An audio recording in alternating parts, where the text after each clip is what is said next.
नमस्कार आदाब, मैं फरदीन हुसैन। आप सभी का स्वागत है तबला वर्ल्ड चैनल पर। आज हम बात करेंगे ताल लिपि पद्धति।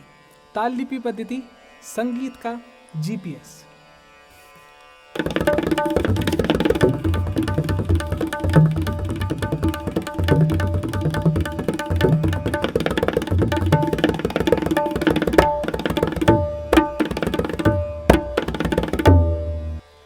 तो ताल लिपि पद्धति संगीत का जीपीएस।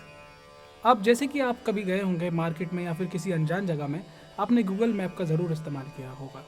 गूगल मैप अनजान जगह में बहुत काम आता है। इसी प्रकार एक ताल के लिए, संगीत के लिए ताल लिपि पद्धति जो है वो एक गूगल मैप या फिर जीपीएस का काम करती है। तो आइए आप मेरे साथ सीखिए।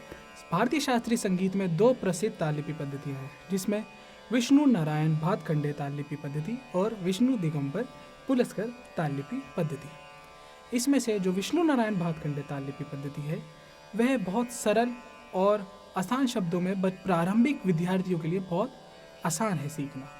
तो आज हम विष्णु नारायण भातखंडे ताल लिपि पद्धति की बात करेंगे। भातखंडे ताल लिपि पद्धति में स्वतंत्र वर्ण एक मात्रा में जब एक वर्ण लगता है उसके लिए कोई भी चिन्ह का उपयोग नहीं किया जाता, और जब एक मात्रा में एक से अधिक वर्ण लगते हैं तो उसे एक ब्रैकेट में या अर्धचंद्राकार में लिख दिया जाता है। अगर दो वर्ण लग रहे हैं तो दो वर्ण एक अर्धचंद्राकार में आ जाएंगे, अगर तीन वर्ण लग रहे हैं तो तीन वर्ण और एक अर्धचंद्राकार में आ जाएंगे। ऐसे ही जिस मात्रा में कोई भी वर्ण नहीं है, यानी वहाँ पर अवग्रह है, तो वहाँ पर एक एस का चिन्ह लग जाता है, जिसे हम अवग्रह भी कहते हैं। यानी उस मात्रा में गैप है, वहाँ पर कोई भी वर्ण बजाया नहीं जाएगा। ये तो मात्रा की बात हुई। ऐसे ही आगे जब हम चलेंगे तो पहली मात्रा पे हमेशा सम होता है हर ताल में। तो पहली मात्रा पे सम में जो पहली मात्रा का वर्ण है उसके नीचे गुणा का चिन्ह यानी क्रॉस का चिन्ह लगाया जाता है।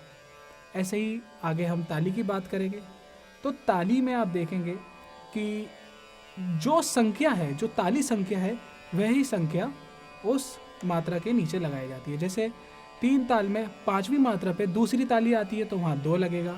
ऐसे 13वीं मात्रा पे तीसरी ताली आती है तो वहाँ तीन लगेगा। और आगे चलकर हम अगर बात करें तो खाली में इसी प्रकार जैसे तीन ताल में 9 मात्रा पर खाली आती है तो खाली की जगह वहाँ पर नीचे शून्य का उपयोग किया जाता है। शून्य खाली का ही अपने आप में प्रतीक है। और इसमें आगे अगर हम ये खाली की बात हो गई, अब ताली, खाली और सम की हमने बात कर ली। आखिर में हम बात करेंगे विभाग। तो विभाग को दिखाने के लिए खड़ी पाई का उपयोग किया जाता है। दो विभागों को विभाजित करने के लिए एक लकीर बीच में खींच दी जाती है, जिससे विभाग का पता लगता है। तो इसे हम एक लकीर या खड़ी पाई, ये विभाग का चिन्ह है। तो ये भातखंडे ताल लिपि पद्धति है। प्रारंभिक विद्यार्थियों के लिए बहुत ज़्यादा सरल और सीखने के लिए आसानी इसमें हो जाती है। आप लोग ज़रूर तीन ताल को, अलग अलग तालों को इसमें लिखने का कोशिश करिए। और अगर कोई भी डाउट होता है तो आप मुझसे क्वेश्चन कर सकते हैं। आप कमेंट बॉक्स में जाइए और ज़रूर क्वेश्चन करिए कोई भी डाउट हो तो। और आप हमारे साथ ऐसे ही जुड़े रहिए। आगे हम और भी ऐसी क्लासेस लाते रहेंगे और भी कुछ नई सीरीज़ शुरू करेंगे। और तबला वर्ल्ड चैनल को सब्सक्राइब ज़रूर करिए, बेल आइकन को हिट करिए, लाइक करिए और हमारी वीडियो को अगर आपने सीख लिया है तो और भी जो आपके फ्रेंड्स तबला सीखना चाहते हैं उनको शेयर करिए। नमस्कार, आदाब, धन्यवाद।